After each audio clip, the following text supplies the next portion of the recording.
Yung lahat, no? Ito po yung i-restore natin na dragon fruits. Dito nun kami, no?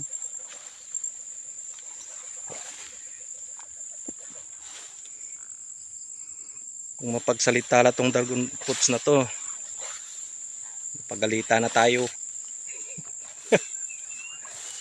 Ito makikita po natin, no?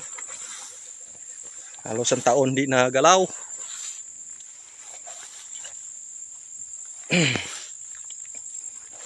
Ayan po, marami silang mga bulaklak. Sayang talaga. Ayan po, may bumagsak pa. Pusti. So, maging lessons po sa atin to. Sa kapabayaan, no?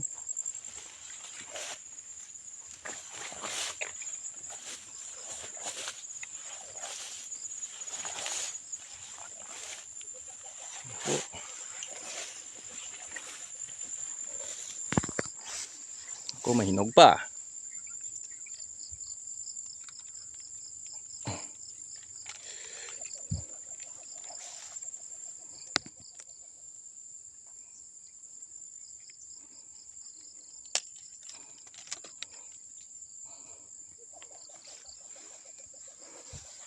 Yan po, may isang piraso pa. Po. Ito yung ating gagawin. Napakalaking sayang. Sa huli talaga yung pagsisisi, no? Ito po yung dragon fruits na nabayaan. Nakapokus pa kami doon sa ampalaya. Pero i-restore po namin to. Daming bulaklak, ayan po. Kahit ganito ka, pero maraming bulaklak at saka bunga, no? Sayang.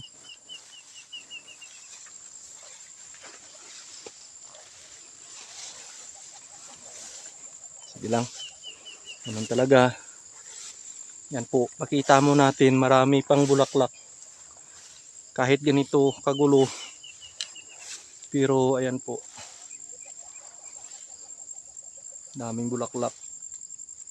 Sayang. Sige lang, Gerard. Yan talaga. Re-restore po namin to. Walang imposible. Yan po, nakain na ng daga.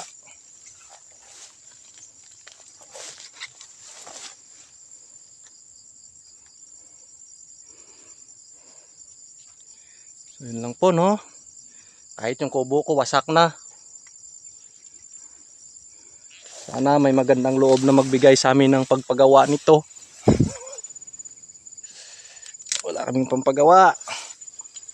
Kasi wala kaming income dito.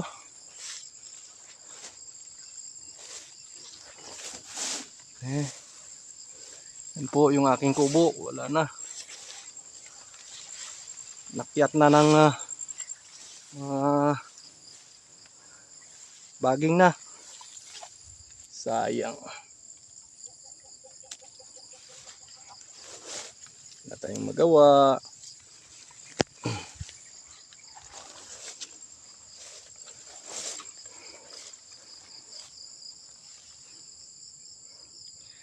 Ito po yung gagawin nilang tatlo. Huwag ko matapos na sa linggo to.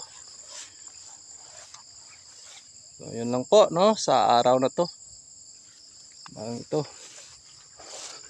Magluluto muna ako para sa aking magrupo. Ito po yung aking kubo, wala na. Ang yabang na, nang katagilid na. Sa dahon na lang kami ng saging magsilong. Ay, talaga ang buhay. Basta mayroong pagkulang. Yan po, ito na yung kubo namin. Wala nang bubong yung iba.